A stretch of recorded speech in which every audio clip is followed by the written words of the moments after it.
آج قرآن پاک ہمارے غلافوں میں چھپا ہوا ہے، مگر وہ قرآن ہم نہیں پڑھ رہے ہیں جو غوث العظم نے پڑھا تھا، وہ قرآن ہم نہیں پڑھ رہے ہیں جو اللہ کے رسول نے اپنی امت کو پڑھایا تھا۔ اس قرآن سے ہمارا رشتہ بہت دور ہو چکا ہے، بہت ٹوٹ چکا ہے، ورنہ قرآن تو یہ کہتا ہے وَأَنْتُمُ الْأَعْلَوْنَ إِن كُنتُم مُؤْمِنِينَ، تم ہی سربلند ہو اگر تم مومن ہو۔ قرآن سربلندی کا حکم دے رہا ہے اور ہم ذلت کی بدترین پستیوں میں پڑے ہوئے ہیں۔ میں سوچتا ہوں کہ پوری دنیا میں سب سے زیادہ جاہل قوم آج مسلمان ہے۔ اس تلخی کو معاف کیجیے گا لیکن سچائی ہے، اور مسلمانوں کے مختلف فرقے ہیں، ان فرقوں میں سب سے زیادہ جاہل طبقہ جو ہے وہ اہل سنت والجماعت کا ہے۔ یہ المیہ ہے۔ دنیا میں سب سے غریب طبقہ مسلمانوں کا ہے، خاص طور پہ ہندوستان میں، اور اس غریب طبقے میں سب سے غریب طبقہ اہل سنت والجماعت کا ہے۔ اس تلخی کو برداشت کیے، ذرا مطالعہ کر لیجیے گا۔ دنیا میں سب سے زیادہ پسماندہ آبادیاں، مکانات اور گلیاں اور شہر مسلمانوں کے ہیں۔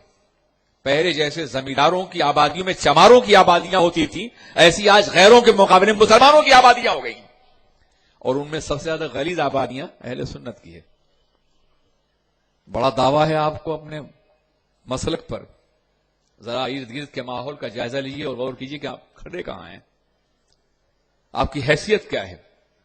تعلیم آپ میں نہیں، سرمایہ آپ میں نہیں، زندگی کی نظافتیں آپ میں نہیں، اور دعویٰ یہ کہ آپ سنی ہیں۔ حضرات ہم سنی ہیں مگر سنت سے دور ہو چکے ہیں، صرف لفظ ہم نے استعمال کیا ہے، لفظ کی روح سے ہم بیگانہ ہو گئے ہیں۔ اگر ہم آج سنی ہوتے، اہل سنت والجماعت حقیقی طور پر ہوتے، تو غلبہ ہمارا ہوتا، اقتدار ہمارا ہوتا، کامیابی ہماری ہوتی۔ میرے عزیز ساتھیوں، میرے دوستوں، ہمیں اپنے ارد گرد کا جائزہ لینا ہوگا، اور ہم کہاں کھڑے ہیں اس کا ہمیں مطالعہ کرنا ہوگا اور محسوس کرنا ہوگا۔ آج پوری دنیا دو حصوں میں تقسیم ہو چکی ہے، وہ شیعہ ہیں، اور ہمارے مقابلے میں جو طبقہ ہے وہ ہے ایران، عراق، سیریا، لبنان۔ یہ شیعوں کے مراکز ہیں، بقیہ ان کے مراکز ہیں۔ آپ کہاں ہیں؟ آپ تو گلیوں میں لڑتے پھر رہے ہیں، ایک دوسرے پہ کیچڑ اچھال رہے ہیں، آپ نہ کسی سیاسی میدان میں نظر آ رہے ہیں، نہ کسی مذہبی میدان میں آپ کا کوئی بلند مقام ہے، اور نہیں آپ دنیا کی نگاہ میں شمار اور قطار کے قابل ہیں۔ خدا را سنبھل جائیے۔ ہم مسلک حق کے حامل ہیں، رسول پاک کی غلامی کا دعویٰ کرتے ہیں، تو ہمیں اس دعوے کی بنیاد پر علم کے اعتبار سے بھی، عمل کے اعتبار سے بھی، کردار کے اعتبار سے بھی ایک منظم اور ناقابل شکست قوت بننا چاہیے۔ بند کر دیے یہ اپنے اختلافات، یہ ایک دوسرے پہ کیچڑ اچھالنا، ایک دوسرے پہ طنز کرنا۔ متحد ہو جائیے اگر آپ زندہ رہنا چاہتے ہیں تو، ورنہ قیامتیں آپ کے دروازے پہ دستک دے رہی ہیں۔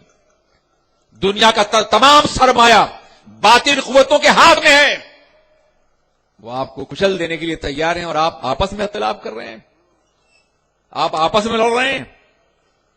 یہ اختلاف آپ کو موت سے ہمکنار کر دے گا۔ میرے استاذ حضور حافظ ملت نے فرمایا تھا، اتحاد زندگی ہے اور اختلاف موت ہے۔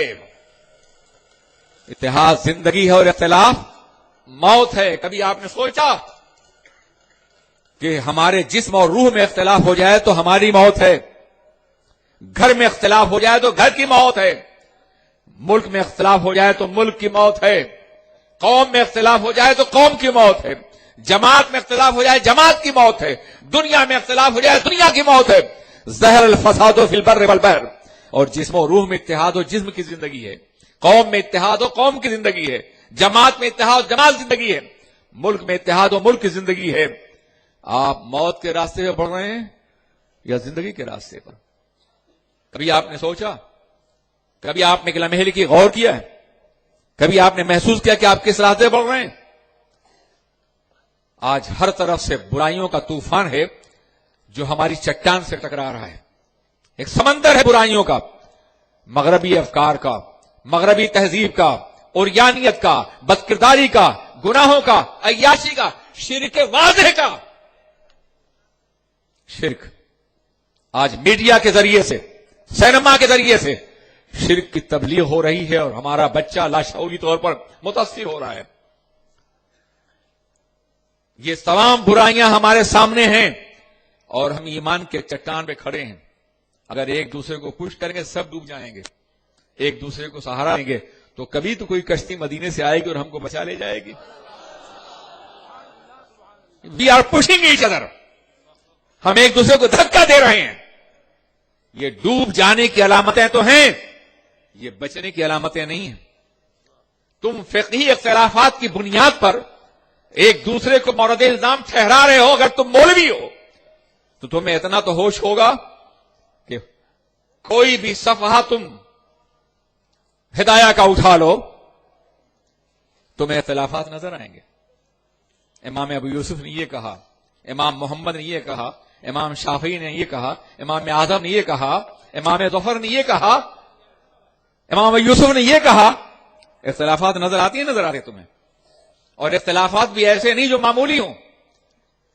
آپ ایک مثل پر سایہ جب بڑھ جائے تو اثر کا وقت شروع ہو جاتا ہے کسی کے نزدیک، اور ہمارے ہاں 2 مثل پر ہے. ان کے ہاں اثر پڑھی جا رہی ہے، ہمارے ہاں نہیں ہو سکتی ہے.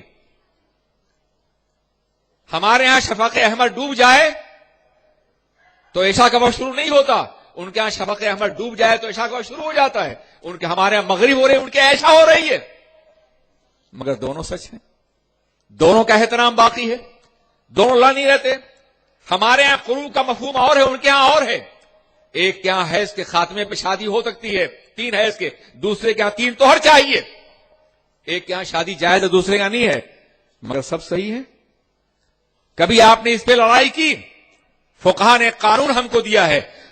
حنفی کہتا ہے ہم صحیح ہیں امکان خطا کے ساتھ، اور وہ کہتے ہیں ہم صحیح ہیں امکان خطا کے ساتھ. اس امکان خطا نے دونوں کو بچا رکھا ہے.